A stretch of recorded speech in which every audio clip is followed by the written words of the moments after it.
Pourquoi Pedri n'a pas été reconnu à sa juste valeur cette saison?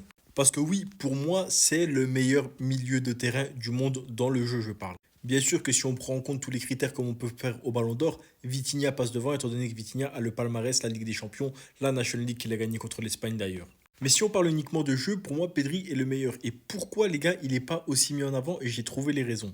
Tout simplement parce qu'il joue dans un club où il y a Lamine Yamal, où il y a d'autres joueurs qui prennent la lumière. Et donc forcément, quand tu divises la lumière sur tout le monde, ben Pedri, il en a un petit peu moins.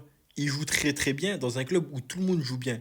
Donc oui, si Pedri était le seul bon dans un club chaotique, forcément il attirait toute la lumière. Et là, on en parlerait peut-être à sa juste valeur.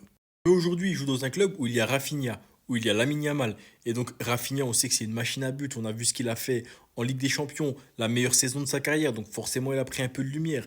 Lamine Yamal, j'en parle même pas. Il a fait la saison de la confirmation où vraiment on a vu que c'était un crack, qu'elle allait être dans les meilleurs joueurs du monde pour toutes les prochaines années. C'est donc pour ça que pour moi, Pedri ne fait pas assez de bruit dans les médias, ne fait pas assez de bruit parce que tout simplement, il y a tellement de monde qui brille autour de lui que la lumière lui est un petit peu enlevée alors qu'il mériterait d'en avoir beaucoup plus. Moi, je vous le dis honnêtement, si ça tenait qu'à moi, s'il y a un joueur au FC Barcelone à retenir de la saison précédente, ce serait Pedri. Parce que Pedri, vraiment, il a été là toute la saison. Il a joué quasiment tous les matchs. Ça a été le métronome du milieu de terrain. Il a vraiment tout fait. Les autres ont marqué les buts, la Yamal a dribblé, etc. Il n'y a pas de souci. Mais moi, je trouve que ça a été vraiment lui le lien entre la défense, l'attaque, qui a pu mettre un petit peu le timing dans le jeu entre la défense et tout. Vraiment, pour moi, ça a été lui le numéro un.